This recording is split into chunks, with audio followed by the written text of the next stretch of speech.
Hello everyone, my beautiful people, my lovely people, my gorgeous people. Welcome back to your channel, Philosopher 777. Today, we are going to talk about none other than Nicolás Maduro continuing to burn Venezuelan reals. The sad part is that many times people don't feel the pain of what it costs others. Normally, you take care of your own things, but some people behave as if they don't care about other people's belongings. Well, that's how some people are, not everyone.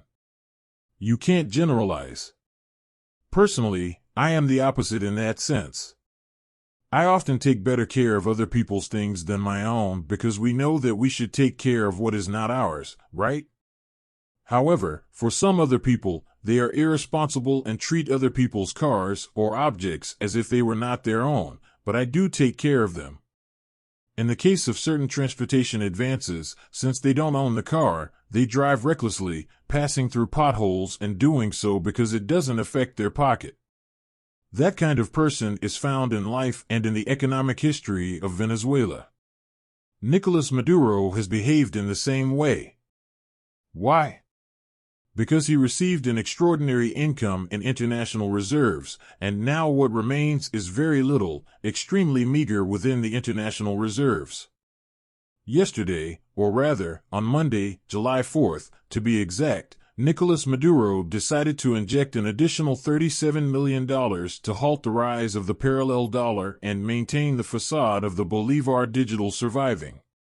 Remember that Maduro refuses dollarization. Now he claims not to want dollarization when we know that dollarization would serve to improve the country. However, he decided to inject $37 million more into the Central Bank of Venezuela on Tuesday morning as a strategy for banking intervention to try to curb the rise of the parallel dollar in the country. It is worth noting that the parallel dollar would disappear the moment he decides to dollarize the country, and everyone earns in dollars, with bank accounts moving in dollars.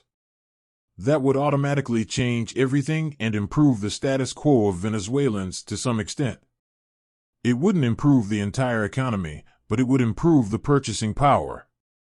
The former President Correa implemented this strategy when he saw that things were going downhill. They decided to change Ecuador's currency to the dollar, allowing them to live together, share together, work together, but in agreement with the state, and in this way, they curbed the hyperinflation that was also looming over Ecuador during Correa's time. I repeat, the Maduro regime did not want to use this strategy because, according to the Negro Stories, who is in the sixth pot where the Sabanita Sambo is, from where none of the two will return, he said that if the country were dollarized, the government would collapse because the same business owners would make every effort to take the Venezuelans to the streets, as Venezuelans would not be as concerned about what they have to do to make a living. With stability, it is easier for people to go out and protest. For this reason, they do not want to officially release the dollarization of the country. These indices indicate that the exchange rates will decrease. The latest update from the Central Bank of Venezuela establishes that the Bolivar would be set at 28.16 digital bolivares per dollar and 30.58 bolivares per euro. But again, losing $37 million, the regime doesn't care about burning, pouring gasoline, and setting it on fire because this money, although I'm speaking metaphorically, these $37 million are not literally set on fire. They inject them into the national banking system, but this money is not recovered. This money will never be recovered through this means. Since the Venezuelan productive apparatus is not producing and as PDVSA is not producing either, this money is lost. In recent days, the parallel market exchange rate has increased by 8%, accumulating since June. Experts predict that the pressure for more injections of foreign currency will increase in the coming weeks because companies are showing the need to replenish inventories and cover other expenses in dollars.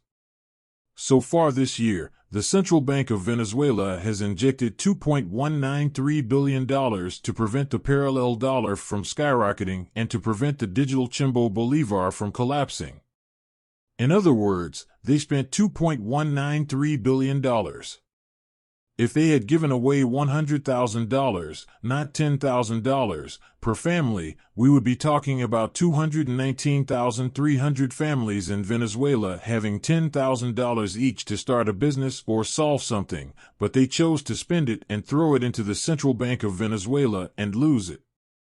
These $2.193 billion are reserves that were stored there, generated from the national budget for eventualities such as a coup d'etat, a tsunami, a conflict, an earthquake, or floods.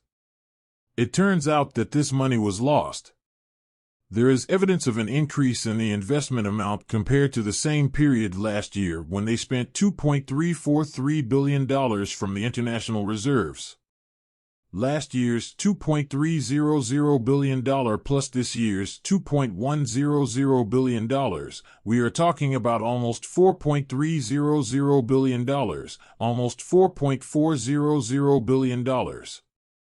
While users and buyers have expressed on social media that they are noticing a parallel market increase similar to that of 2017, some of the population fears a new outbreak of hyperinflation, as the price of the parallel dollar has been gradually increasing to almost 30 bolivares per dollar. Experts claim that the measures taken by the Central Bank of Venezuela, burning the bills and injecting them into the Central Bank of Venezuela, are not enough to curb the approaching hyperinflation. Among other measures, some recommend eliminating exchange controls. Venezuelans are increasingly facing a pressing situation due to the rise of the parallel currency, which affects the acquisition of basic necessities, while the government continues without increasing the minimum wage income or pays it in devalued bolivares, attempting to alleviate the economic effect with bonos de la patria, homeland bonuses. The entire economic system in Venezuela is collapsing thanks to Nicolás and his entourage. This is the reality, ladies and gentlemen.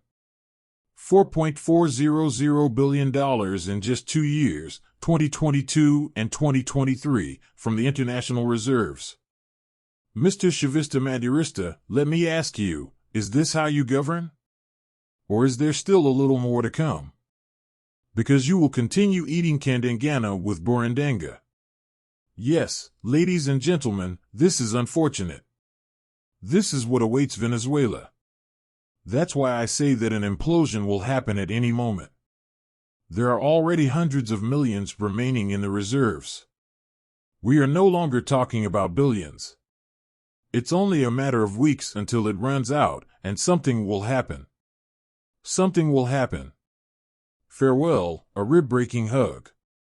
Don't forget to visit autodidactamillonario.com if you want to find an income that surpasses expectations. I invite you to become self-taught, and for that, I offer you the resources and tools at autodidactamillonario.com. If you are in Venezuela or Nicaragua, you must first access the video that appears on the page to view the course content. If you are outside of Venezuela or Nicaragua, you can access directly. I'll be waiting for you there. Blessings. Link in the description.